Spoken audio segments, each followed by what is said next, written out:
इलाहाबाद में आए तबाहकुन सैलाब का जोर लगातार कम हो रहा है। सैलाब का पानी निकल जाने के बाद अब रोजमर्रा की जिंदगी मामूल पर आ रही है।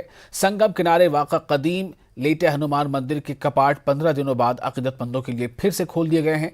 गुज़िश्ता जन्माष्टमी के दिन लेटे हनुमान मंदिर में सैलाब का पानी भर जाने की वजह से मंदिर के कपाट बंद कर दिए गए थे। कपाट खोलने की तकरीब के मौके पर बाघंबरी मठ के महंत बलबीर गिरी ने पूजा कराई। इस मौके पर मंदिर के अहाते में अकीदतमंदों का भारी हुजूम मौजूद था।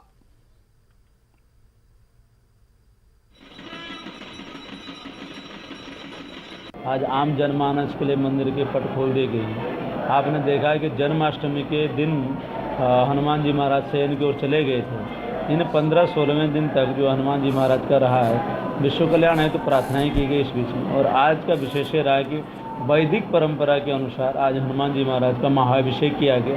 इसमें दूध, दही, घृत अनेक प्रकार के जो हनुमान जी षोडोपचार जो किया जाता है वैदिक परंपरा के अनुसार उस तरीके से महाअभिषेक जो 2-2.5 घंटे का अभिषेक किया गया। उसके बाद हनुमान जी महाराज का चोला चढ़ाया गया और चोला चढ़ाने के बाद आज भव्य श्रृंगार करके हनुमान जी की आरती करके आम जनमानस के लिए द्वार खोल दिया।